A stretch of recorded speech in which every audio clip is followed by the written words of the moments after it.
Ça marche, ça fait un 2, 3. Oui, oui, oui. Ouais. Donc on avait vu que Issur Lachonara, c'est, même si c'est vrai, bien entendu. Il n'y a pas d'éther parce que c'est vrai. Et il y a quelque chose de plus grave, c'est de rajouter, même si c'est vrai, de rajouter des choses qui ne sont pas exactes. Ça, on frôle le mot de Shemra, et là c'est beaucoup plus grave. D'accord? Très bien. Maintenant, on a dit que le passant, je reviens juste ce qu'on a dit, le Issour qu'il y a, c'est, on a dit qu'il y a un Issour dans la Torah qui est Rechilut, la Shonara, mais en vérité il y a beaucoup d'autres lavim. On fait 17 lavim, on 33, 31 aussi, et le fait d'aimer son prochain. Quand quelqu'un fait du la Shonara, il y a quelque chose qui se passe, il est en train en une seconde de faire 30, à peu près 31 plus 17, 60 interdictions, presque 50, 48 interdictions de la Torah en une seconde.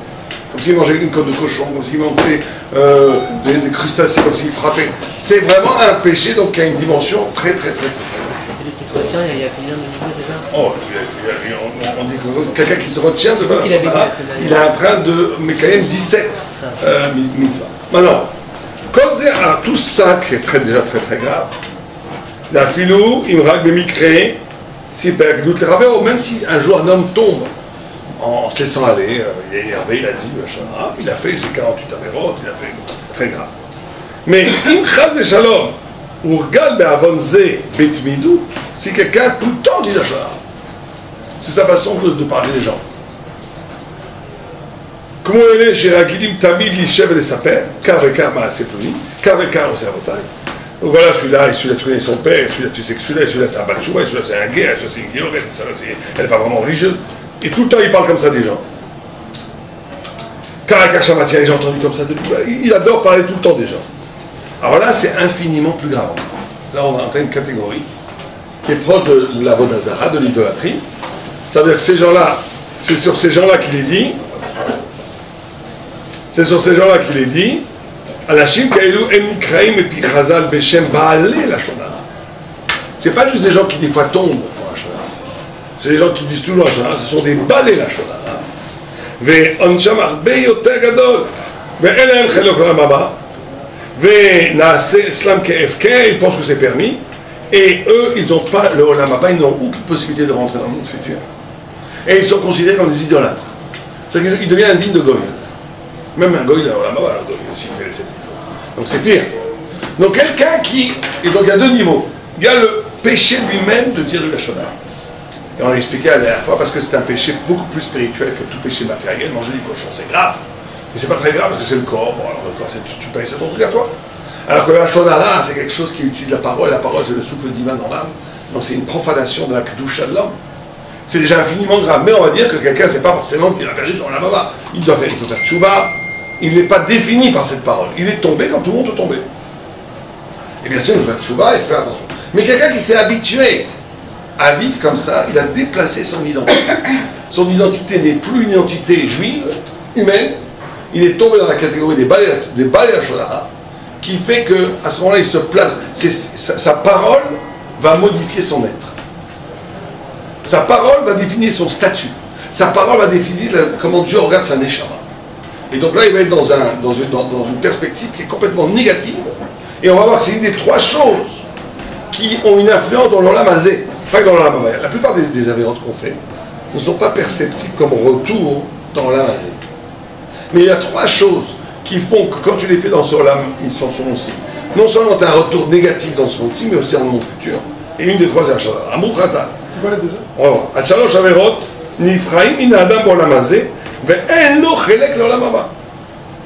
que le fait d'être un balai la shonara te rend impropre de rentrer dans le monde futur. C'est pour le savoir. C'est affreux. C'est quelque chose d'incroyablement grave. Ce que ça veut dire que tu es impropre, tu perds ton statut de Kol Israël Shlaim Chelek Olam. Tu le perds. Alors c'est quoi les trois autres? Avodazar, quelqu'un qui est idolâtre. Celui qui est idolâtre, il a aussi des problèmes dans ce monde-ci, comme on voit dans la paracha. dans les villes surtout, qu'un Israël a reçu plein sur la tête parce qu'il faisait des guerres et tout, c'est toujours à cause du Avodah Zarah. Mais de nos jours, qu'est-ce qu'il y a plus Aujourd'hui, à Baruch Hashem, il y a beaucoup, bon, c'est pas un problème. Aujourd'hui, il y a des idolâtries physiques, plutôt métaphysiques, pas physiques. Par exemple, l'idolâtrie, c'est toujours confondre le créateur avec la création. C'est vrai que c'est le problème de création. C'est que tu as un créateur, c'est Dieu, tu as une création. Il y a deux formes d'idolâtrie. Il y a de croire que la création, c'est Dieu. De croire qu'un arbre, c'est Dieu. De croire qu'un homme, c'est Dieu, comme les chrétiens, c'est l'Avodah Zarah. Et il y a des fois aussi de projeter ta matérialité vers Dieu. Ça, c'est beaucoup moins grave, mais c'est aussi une forme d'Avodah Zarah. Tu crois que Dieu est un grand-père gentil avec une barbe blanche. Il faut faire attention à la familiarité avec Dieu. Dieu, il est radicalement autre, il est au-delà de toute perception. Il ne faut pas lui donner de soi. On peut lui parler, mais pas lui parler comme si c'était un bon papa. Non. Il faut en même temps être tout. Il y a une proximité infinie avec Dieu, mais qui ne passe pas par la familiarité. Donc l'Avodah Zarah aujourd'hui, c'est quand tu donnes. On met l'Avodah Zarah métaphysique, qui est beaucoup moins grave, qui ne fait pas que tu n'es pas grave, mais dont il faut se méfier. C'est quand tu octroies à n'importe quelle chose autre que Dieu un pouvoir absolu. Si tu crois que l'argent a un pouvoir absolu, que le politique a un pouvoir absolu. Et ça, c'est un travail qu'on doit faire sur nous. Parce qu'à un moment donné, on peut très vite croire que le patron, c'est vraiment lui qui décide de tout, que l'argent, c'est ça qui décide de tout, qu'une sorte de logique de groupe, c'est ça, alors que c'est complètement faux. De ta vie, et ça va très très loin, parce qu'en réalité, quand tu crois comme ça, tu deviens comme ça. Il y a Rachid qui dit qu'il y a une Gemara qui dit que pourquoi on appelle les sorciers des sorciers. Marchefa. Ouais, enfin, un jeu de mots, parce que Marchif, Kia, ils sont capables de nier, de macriche, de nier, de contredire ce que Dieu avait décidé. Si c'était pas une Gemara, tu dis que c'est de l'hérésie. Et la Gemara, elle explique quelqu'un, il devait mourir dans 15 ans, il meurt aujourd'hui. Pourquoi? Parce que le sorcier va le tuer. Quand tu l'as, c'est pas possible. Dieu dit quoi? Le sorcier a décidé de tuer quelqu'un, alors que Dieu a dit qu'il va vivre encore 15, 20 ans, 30 ans? Comment c'est possible? Rachid explique. Rachid dit parce qu'un homme a un destin, il a une neshama. Un ver, ce ver-là n'a pas de neshama, je fais ce que je veux. Il est soumis à ma volonté. Vous permettez? Je peux le déchirer, je peux le casser, il dépend de moi. Quand tu crois au pouvoir du sorcier, tu deviens comme un ver. Tu perds ta liberté, tu perds ta dignité.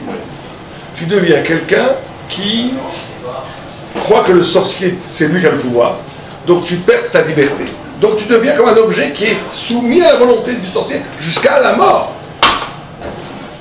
Donc un homme peut s'instrumentaliser par le regard de l'autre et perd sa liberté. Donc il y a des gens qui étaient promis à être des milliardaires, qui étaient promis d'avoir le chico le plus extraordinaire du monde, qui étaient promis à avoir des réussites incroyables, et qui, parce qu'à un moment donné, ils sont coincés dans une peur, ils sont coincés dans une perspective du regard de l'autre, ils ont complètement, ils sont devenus une autre vie, c'était pas la leur du tout. Pourquoi? Parce qu'ils sont rentrés dans une instrumentalisation du regard de l'autre. L'un et l'autre. Ça aussi, c'est un hasard. C'est une sorte d'Avodah Zarah. C'est pas Mita, c'est pas là-bas. Mais c'est ce qu'on appelle des toldot. C'est des dérivés de confondre le créateur et la création. Donc d'humaniser Dieu, petit Avodah Zarah, de diviniser la matière en lui donnant un pouvoir absolu, petit Avodah Zarah. Les deux sont très négatifs parce qu'elles détruisent le sens de ta vie et surtout les potentialités de ta vie. C'est pour ça d'ailleurs que ça, c'est une des trois choses qui revient dans le monde-ci. Pas que dans la Mama. Tu te mets, tu vas croire que l'idole c'est que ton Dieu c'est une idole, bah tu perds le chef des brachas de Dieu. Tu veux faire confiance, c'est ce que dit d'ailleurs avec moi, tu veux faire confiance, alors je me retire. On va voir si lui, si celui-là il va s'occuper tant que moi je m'occupe de toi. Tu veux faire confiance aux hommes, d'accord? Je te laisse dans les mains des hommes. C'est pareil. Ouais. Ça dépend à quel niveau. Il va très haut, peut-être Avodah Zarah. Avodah Zarah, Gilui Arayot, tous les péchés qui sont liés à la licence, Gilui Arayot, les Gilui Arayot, ça ne parle pas que c'est plus que le zout. C'est Dieu préserve l'adultère, l'homosexualité, les incestes, tous ces trucs-là, Nida. Ça amène une destruction des brachot de l'existant dans la mazé et dans la baba. Et le shonara. Et le shonara. Ça veut dire que si on dit ça, regardez, les trois, quel est le point commun? On comprend le point commun entre Avodah Zarah et Gilui Arayot. Le point commun, c'est quoi? C'est que Avodah Zarah, tu te coupes de Dieu pour croire à ce que toi tu as envie de croire. et pas comment Dieu veut que tu crois. Et bien, Gilui Arayot, c'est pareil. Tu canalises ton désir dans quelque chose qui est absolument impropre, parce que c'est comme ça que je veux vivre ma vie. D'accord? Donc tu te coupes de la bracha, donc tu vis, tu rentres dans la matière, et donc tu as toutes les clalotes de la matière. Mais la shonara, pourquoi? Ben, c'est pareil. La shonara, tu décides toi de juger l'autre, tu le rabaisses, parce que tu oublies la tselem elokim. Chaque homme, il a une dimension infinie, il est créé à l'image de Dieu, surtout des juifs. Il est créé à l'image de Dieu. De le réduire à un objet dans lequel tu peux parler, c'est que tu te réduis toi-même dans ta façon de concevoir qu'est-ce que c'est l'homme et le juif. Tu te réduis toi-même à quelque chose de matériel, donc tu tombes dans la malédiction de la matière. C'est les trois choses, ça se passe. Dans les autres choses, non. Les autres choses, c'est, tu acceptes qu'il y a Dieu, mais tu as envie de manger du cochon. Voilà, tu te laisses aller, ta passion. Alors que Avodah Zarah, la shonara avec Gilui Arayot, c'est plus qu'un désir. C'est vraiment de casser le sens même de la vie au nom de ton désir contre la volonté de Dieu. Et là, ça amène tous les clalotes. C'est ça qui amène les clalotes. C'est clair, donc la shonara, infiniment très grave. Et c'est des rishonim, tout le monde s'est accrédité par la Torah. Et surtout quand, mais ça ce n'est que quand ce niveau où tu es pas dehors, où les clalotes arrivent sur la tête, de l'eau et où tu n'as pas travaillé avec l'Olam Haba. C'est que quand, c'est pas quand tu as fait une fois la shonara, c'est pas quand tu es tombé une fois, c'est quand Naaseh Sterach et Eter, c'est ça le grand. C'est devenu bon, c'est tout tard. Comme ça on parle des gens, comme ça j'ai envie de parler, je parle. Il n'est pas question que je me retienne de ma. Il faut que les gens qui me disent, moi je ne suis pas un hypocrite, je parle, blablabla, j'ai besoin de dire ce que je pense, blablabla. D'accord? Donc tu te crées ta propre Torah, tu te crées tes propres références, tu te crées tes propres valeurs. Et bon, c'est comme la Avodah Zarah, tu crées tes propres valeurs. Très bien, alors tes valeurs vont rester entre elles, Dieu se coupe complètement de toi. Et de façon mi-mêlée, comme Dieu c'est le flux de la vie, le flux de la bracha, quelqu'un qui est coupé de Dieu, c'est la kala. Ou ben il a aussi aucun rapport avec l'Olam Haba, puisqu'il arrive au Olam Haba, il n'est pas Rouhani, il est matière, donc il ne peut pas rentrer au Olam Haba. Donc on est ici dans des choses très graves. Mais ça, effectivement, ce n'est que quand on le fait. C'est un mode de vie, la shonara. Dieu le allait. Si quelqu'un une fois tombe la shonara, il faut faire tchouva. Bien sûr, il faut faire tchouva. Tchouva, c'est avoir honte d'avoir fait ça, le regretter et le prendre sur soi, ne plus jamais le faire. Mais quand on s'est habitué, c'est devenu. Et le piège, c'est que c'est devenu tellement une habitude de vie, une façon d'exister, qu'il y a des gens, ils ont beaucoup de mal à bouger là-dessus. Il y a des gens qui sont des fois qui mangent cachère, qui font Shabbat, qui font tout, encore qui suivent roche et tout, hein. Mais ils ne peuvent pas s'empêcher. C'est très souvent aussi lié à des problèmes psychologiques. Pourquoi les gens parlent mal des gens? Parce qu'en réalité, ils se sentent abaissés. Ils reconstruisent le monde pour se redonner une valeur. Comment ils se redonnent une valeur? En descendant sur tout ce qui l'entoure. Donc il faut aussi la notion, ce que disait le Saba Mistavodka, une des façons de combattre le mal, c'est aussi Kavod Adam, Kavod Abriot, le fait que tu sens que ce n'est pas pour toi. Il y a un esprit de vivre une sorte de judaïsme chevaleresque.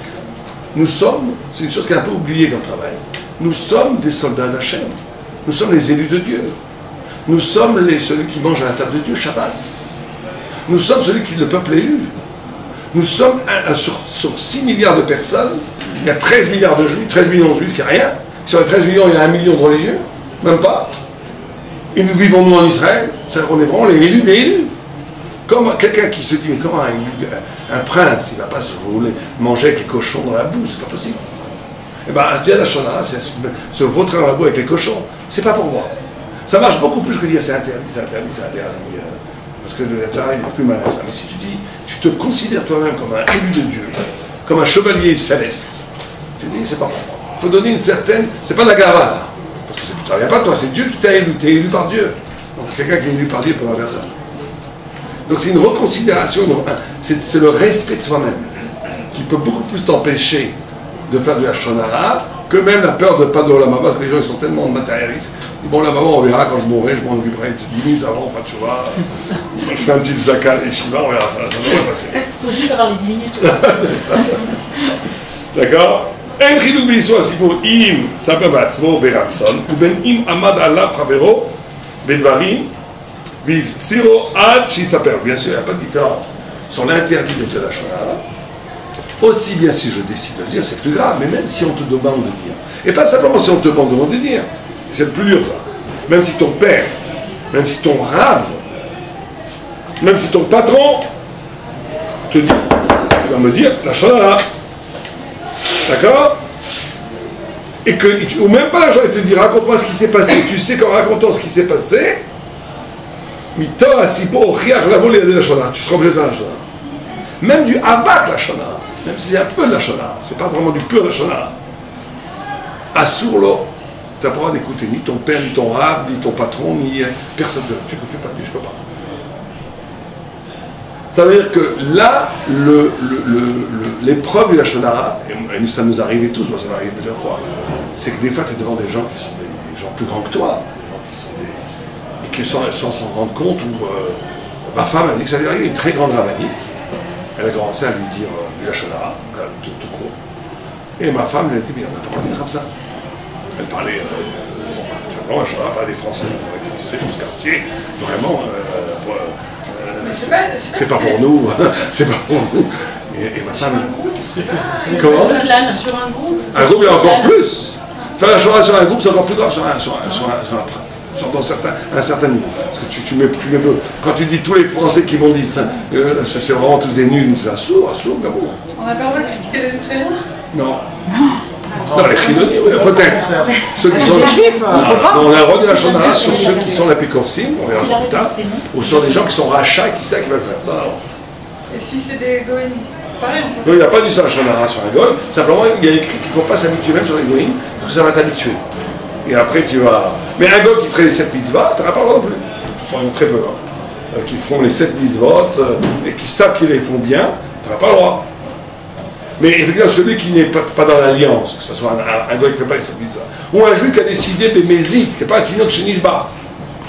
Ce n'est pas un enfant qui a été élevé, qui ne connaît rien à la Torah. Il y a un principe qu'un tinok chez Nishba, ce n'est pas un apicos. Celui qui est né dans une famille chiloni gamour, et qui n'a aucune façon de savoir ce que c'est la Torah, tu n'as pas le droit de dire la shonara. Parce qu'il est juif et qu'il ne sait pas. Ce n'est pas de sa faute. Mais aujourd'hui, c'est les grandes marques que j'ai. C'est pour ça que c'est des différences par rapport au vin. Quelqu'un mange chez vous Shabbat. Et que vous voulez servir le vin. Quand vous lui servez le vin, il y a goût d'achis. Quand vous lui donnez le vin là, le fait que ça touche comme ça rend toute la bouteille tarif.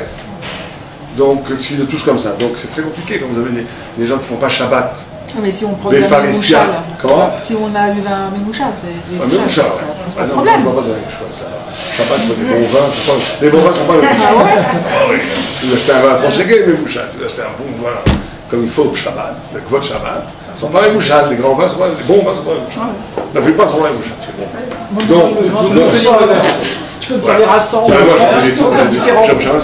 Alors je vais vous laver votre verre entre les deux vins. Il me dit, mais c'est pas la peine. Je lui dis, mais si, je lui fais le caveau, je vais lui laver son verre, là, parce que je ne veux pas du tout. Il lui reste un reste de vin. C'est très compliqué. Ceux qui sont pas sur Shabbat en public. Non, en public, et là on a une coula. Si la personne, même si elle n'est pas chômeur Shabbat en public, et que quand elle voit un rabbin, elle jette sa cigarette, elle a honte devant un rabbin de fumer. Et ben, tu peux lui dire, il n'y a pas de problème de choses. Il faut que ce soit quelqu'un qui fume la cigarette devant le rabbin. Non, mais moi je vous respecte. Quand il dit je vous respecte, hein, faites très bien. Mais vous me respectez quand je fume. Chacun fait sa vie. Celui-là, tu peux plus toucher son vin. Mais quelqu'un qui a honte devant quelqu'un qui passe, un rabbin, même un chapeau, même il voit quelqu'un, Adam Rachou dit Mishabora de Torah, il jette sa cigarette, parce qu'il a honte, son vin n'est pas nécessaire. Son vin reste cher. Mais il y a beaucoup de gens, malheureusement, qui te disent moi je vous respecte, effectivement, chacun pense qu'il veut. Ceux-là, effectivement, ils ont un digne de Hakoum, ils ont un digne de Goy par rapport au vin. Donc l'histoire pour la grande rabbinique, c'était quoi la fois? Ah, là, vous avez pas le droit de parler comme ça. Gentiment, enfin, très délicat. La rabbin, c'est une salée, elle dit oui, t'as raison. Mais c'est très difficile, c'était pour elle une acrava. Parce qu'on avait étudié ça. D'ailleurs, je vous conseille, on fait ça. Moi, j'utilise les affaires tous les matins avec ma femme. 2 anachot, c'est formidable. Pour le shlombay, pour les brachot, c'est écrit que ça amène des brachot. Et pour le larabot. Parce qu'on dit que celui qui étudie 2 anachot, il est au larabot. Mais à condition de les appliquer aussi. Et ça aide. C'est ce que dit Michel Wabja, il dit ça aide. Ce que dit le professeur, il dit plus tu étudies, plus ça aide à les appliquer. En tous les cas, c'est vrai que c'est très très difficile de combattre contre. Il y a des fois, on va en parler, ou de ne pas dire la shonara quand c'est aussi ton kavod contre la volonté de Dieu. Bon, il y a un petit groupe de gens bien branchés, dans un cocktail, qui commencent à parler en disant, tu sais, comme si on s'était un idiot. Et toi, si tu arrives à dire c'est la shonara, tu as l'air de ringard, bon, ça va encore, qui la ramène avec sa religion, tu as l'air vraiment d'un lourdeau, quoi. Et ben, c'est là où Dieu il va vérifier ton amour et ta fidélité à lui. Si tu dis bon, je suis amoureux, avec un petit sourire complice, ouais, pourquoi pas. Et si vous quittez le groupe ça suffit pas. Ça suffit pas. Il faut faire remarquer. Il faut faire remarquer. À moins qu'ils vont te prendre pour un fou. Si tu es sûr qu'ils sont tellement partis qu'ils vont te prendre pour un barjot et que ça ne va pas du tout aider la Mara, là tu t'en vas. Mais si tu sais que ça va peut-être les comme c'est Dravani, bien entendu, qui a été tout de suite fait de choses, qui a compris qu'elle se laissait aller, et ben là c'est une mitzvah de faire la Mara. Faut le dire. Faut le dire. Par contre, regardez, quand vous êtes dans un beddin, vous êtes obligé de faire quelque part. Quand vous dites ce qui un beddin, on verra il y a plein de fois où c'est une mitzvah de la Shona. On verra. Ça s'appelle les toilettes. Ça s'appelle les toilettes. On verra ce que c'est les toilettes. Il y a des fois où il faut dire la Shona. Par exemple, il y a un cas, on m'a posé cette question il n'y a pas longtemps. Il y a une professeure, une enseignante, une mora, qui est terrible avec les enfants. Elle est nulle. Elle dit aux enfants, voilà, à des enfants de 10 ans, hein, si le Beth-Amikdash n'est pas construit, c'est à cause de vous. Et pourtant, c'est une vieille mora. Bon. Et il faut faire tchouva, blablabla. Et on m'a posé, est-ce que j'ai le droit d'aller parler à la directrice, mais ça peut lui faire perdre ça. C'est très grave, un Shonara qui fait perdre le boulot, c'est le plus grave. Et bien entendu, je lui dis bien sûr que c'est une mitzvah d'aller voir la directrice, parce qu'elle est masique les autres. Elle est en train de détruire des quitas d'enfants, elle s'en sortir des chilonites, cette histoire. Donc là, c'est une mitzvah, dit un Shonara. Voilà, il faut vérifier tout, il faut faire très attention, ben, il faut lui parler à elle avant, il y a plein d'halachot. Mais il y a des fois, notamment d'Adam Raïcha, tu ne te tiendras pas indifférent sur le sang de ton prochain, qui repousse, qui fait que, au contraire, c'est une affaire de dire, moi je ne fais pas la Shonara. Si par exemple j'invite quelqu'un chez moi, c'est l'exemple qui est donné dans le livre, on le verra plus tard, et vous avez invité quelqu'un et vous avez piqué l'argenterie dans la poche. Vous l'avez dit, bon, vous l'avez appris ou pas appris. Et maintenant vous avez invité quelqu'un, et je vous dis, j'invite ce bonhomme, ce Shabbat, et vous avez de l'argenterie. Vous devez lui dire, écoute, ce gars-là, il vole l'argenterie, attention, et si tu ne le dis pas, tu fais une affaire très grave. Que tu ne protèges pas l'autre sous couvert de Fronka et de Papa Shonara. Donc des choses, c'est pour ça qu'il faut apprendre à la halakha. Des fois, il faut se taire, des fois, il faut parler. Il y a 5-6 conditions pour avoir le droit de parler. On va les apprendre, etc. On continue, il nous reste 5 minutes. Alors, donc on a dit qu'il n'y a pas de... שלא לספר לעולם בגדותו של ישראל, וכדומה, יסבור לו הפסד גדול בעניין פרנסתו. Imaginons que quelqu'un est dans une boîte, pas ici, bien entendu, dans une boîte où pour avancer sa carrière, il faut faire de la Shonara. Et que si on n'en fait pas, on va toujours rester, on va être inexistant. Donc on est obligé de faire un peu de la Shonara pour se placer, pour se pousser, bien entendu, c'est absolument interdit. והם אנשים שאין בהם ריח תואר. וידוע הוא שעבודתו הרבים. אנשים כאלו הם חוצים מאוד בזה העוון החמור. ושאין בו פתח על כל מקומותם. ועל ידי זה, et si quelqu'un il fait ça et qu'il va perdre, tu dois être prêt à perdre toute ta fortune pour ne faire la Shonara. Toute ta fortune. Donc Calvé Chomer, on doit être prêt de ne pas dire la Shonara pour ne pas avancer dans le business ou pour à plus forte raison pour le kavod de Hatzmo, qu'on est absolument interdit de dire de la Shonara. Donc il n'y a pas de héter de la Shonara d'un point de vue de profit ou d'intérêt personnel. Même si écoutez, j'ai quand même mes enfants à nourrir, j'ai une femme, j'ai des enfants, il faut bien que je vive, il faut bien avancer dans la vie. Si c'est comme ça que ça se passe ici, qu'est-ce que vous voulez que je fasse? Voilà. On n'a absolument pas le droit. Et on peut vous garantir que celui qui est vraiment le Shem Shamaim, qui prie et qui fait bien, Hachem enverra la brachot 1000 fois plus de celui qui a fait la Shonara. À la fin, les choses se retournent comme on sait que c'est le tzaddik qui... ça va beaucoup mieux pour lui. On fait une dernière. אסור לו של לשון הרע, ובין אם הוא מספר עליו בפי ממש, או שהוא כותב עליו דבר זה, bien sûr, sur לשון הרע, ça peut être avec la parole, ça peut être en écrivant, ça peut être avec des emails, bien entendu, au le même niveau du לשון הרע. וגם אין בו חילוק אם הוא מספר עליו לשון הרע שלו בפירוש, ובין הוא מספר עליו לשון הרע בדרך רמז. Les gens croient que, bon, je ne vais pas te dire, alors c'est les pires, ça. Ça, c'est bien. Genre, ils veulent Olamaba et le Guéhinnom en même temps. Oh, je ne peux pas faire la Shonara, mais tu la connais pas. Je ne peux pas dire qui c'est. Mais bon, c'est. Elle a tellement fait de rêver. Donc, elle veut soi-disant pareil. Moi, je suis la Shonara, je m'en fiche, je veux dire la Shonara, je m'en fiche du Guéhinnom. Il est moins grave que celui qui dit il veut se jouer les tzaddik, il fait la Shonara. Il n'y a rien de pire que ça. Et donc, dire de la Shonara, c'est le même, en tout cas au niveau du degré de Issou, il y a le même degré d'Issou de la Shonara, clairement. que dire le Shonara avec Remes, si bien entendu, le Remes permet de comprendre de qui on parle. Donc c'est pas parce qu'on a dit Remes que ça va rencontrer assez pire. Que tu fais croire que tu as tzaddik, alors que tu as un rachat gamour. D'accord? Donc, אין בו חילוק אם הוא מפרש על לשון הרע בפירוש ובין אם הוא מסר עליו לשון רמז בכל גבדי בכל לשון הרע הוא et maintenant ודע דאפילו אם בתוך הגנות שקנה את חברו, ça beaucoup de gens pensent ça, גינה את עצמו גם בזה הגנות גופו ואפילו הקדים להתרעם על עצמו בזה אפילו האחי בכלל לשון הרע לא נפק וידע עצמו. Donc quelqu'un pourrait dire écoutez, moi je vous dis la vérité, je suis comme lui. On a été avant-hier en discothèque, on s'est éclaté, on a bu, on a fait des bêtises. Tiens, moi je me mets dedans, c'est un Shonara. Ça n'enlève rien en sur un Shonara.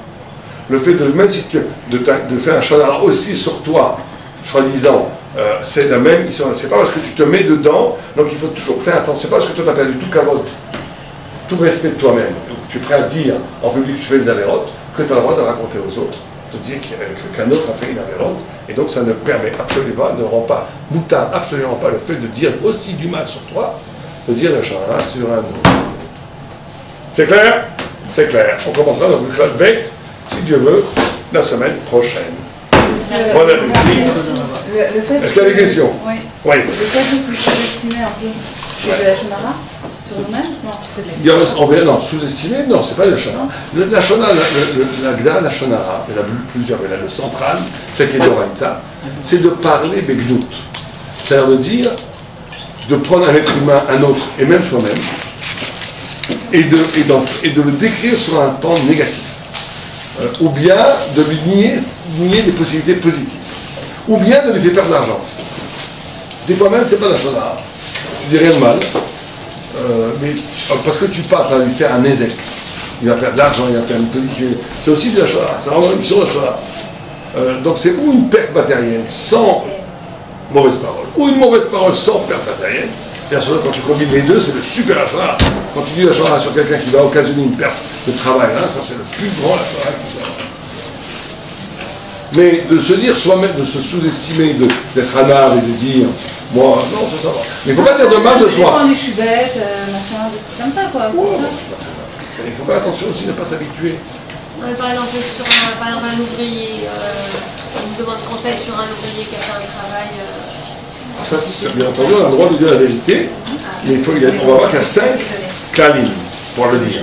1, c'est sûr que c'est vrai. 2, qu'il n'y a pas d'autre façon d'éviter qu'il va le mal. 3, que je sache de moi-même et que je n'ai pas entendu parler de quelqu'un d'autre. On verra, j'ai oublié encore 2 autres. 4, je n'ai pas d'intention méchante. C'est complètement désintéressé, c'est ce que je dis. Et 5... Ça va avoir des conséquences. C'est-à-dire que si je parle, ça veut dire qu'il ne va pas le prendre. S'il est vraiment mauvais, et que je sais ce que je dis, et qu'il va perdre l'argent en prenant et faire un mauvais travail, on aura le droit de le dire, on verra plus en détail quand tu auras le droit de parler ou pas. Il y a aussi un grand problème dans la chaîne, il y a beaucoup de marloquettes en étudiant en détail, c'est sur les magasins. Est-ce que tu as le droit de dire un magasin là-bas est moins cher? Alors, tu vas faire perdre des clients ici. Et des fois, c'est pas sûr que tu as le droit à ça. Parce que des fois, il est un peu plus cher ici, parce qu'il y a quand même des communautés, c'est plus proche. Donc c'est pas qu'il est mal. Donc c'est pas si évident que tu as le droit d'envoyer quelqu'un ailleurs. Attention, enfin c'est là. Donc, là.